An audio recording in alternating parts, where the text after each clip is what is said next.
Thought for the day. Self-care is the delicate balance between self-sacrifice and selfishness.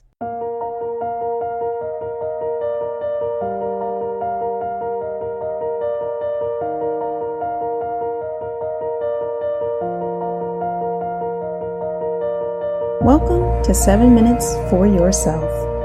I'm Christina, and I'm so glad you've joined me for what I believe will be 7 of the most enriching minutes of your day. Let's take this time to reconnect with ourselves and improve our well-being.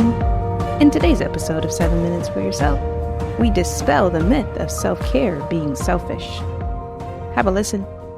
We are taught in our society all the time that it's selfish to put other people before yourselves. You know, you're supposed to put everybody before you and put yourself last, and otherwise it's selfish to put you first. And the truth is, it's actually the opposite of selfish to put yourself first, right? Your self-care is critical. And I often go to the example of the flight attendant and the airplane who says the thing is going to drop in case of whatever, and put the mask on your own face first. And I think that almost every mom jumps to, well, no, I'm going to put it on my kid's face first. But the truth is, if you've passed out, you can't get the mask on your kid's face. It's super important to put the mask on your face so that you can get the mask on everybody else's face. And in the same light, taking care of ourselves so that we can take care of our families, becoming a mom is a huge change and adjustment in our lives. I speak often about resilience and learning to establish resilience in those spaces between chapter changes in our lives. And becoming a mom is a huge chapter change. And it does take some getting used to. And there's this sort of underlying assumption that we're all just meant to be moms and we're all going to just fall into the role and everything's going to be happily ever after. But it's a big adjustment.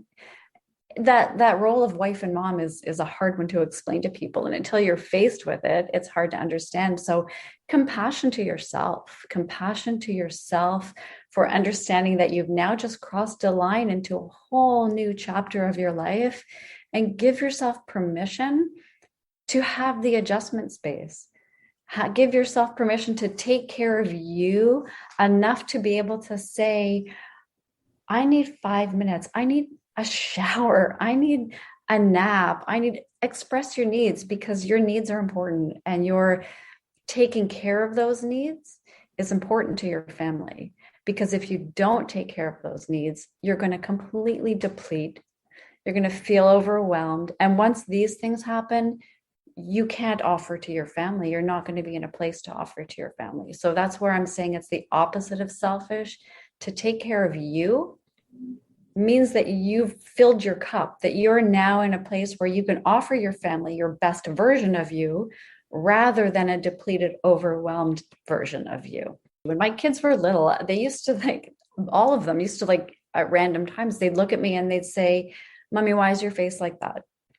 And I didn't realize my face was like anything. You know, I guess they were just reading my expression and feeling, again, I'll go to the flight attendant. Like, how often has there been turbulence? And we've looked at the flight attendant to see if she's calm or freaking out, right? And our kids are going to do the same thing. So in a moment where I felt stressed, or I felt overwhelmed, or I was upset or reactive, my kids knew it on my face. My kids knew it on my body energy. And they would ask me, why is your face like that? Or why are you like that? And it was maybe in a moment that I didn't even realize that I was showing anything at all. So if they're feeding off of that without my awareness, imagine what I can offer if I bring awareness to my own self-care, right? So that I'm not offering them a tension and that they are going to feed off it. They don't know any different, especially when they're little. They're feeding completely, their view of the world is completely based on what you're offering them. So I want to offer them a calm, filled cup mom that's happy and ready for the day, as opposed to one who's depleted, which is going to bring your patience level way down. And we all know what happens when moms have a low patience level. And then we beat ourselves up for the whole rest of the day because we reacted when we didn't want to react. And it's just a snowball of events. So really, self-care for a mom can be as simple as literally taking a shower. I Yeah. need 5 minutes in the shower. Let that water run for a while. Take your time, enjoy it, breathe. Maybe it's putting on music. Maybe it's just saying to your family, I need 5 minutes just to go somewhere where you can bring yourself back to you. Take a few deep breaths. Come back to your family refilled rather than depleted. That concludes today's episode of 7 Minutes for Yourself. Please take a moment to rate and review the show on Apple Podcasts. Today and every day with your kiddo is a gift. Enjoy it. Thanks for tuning in.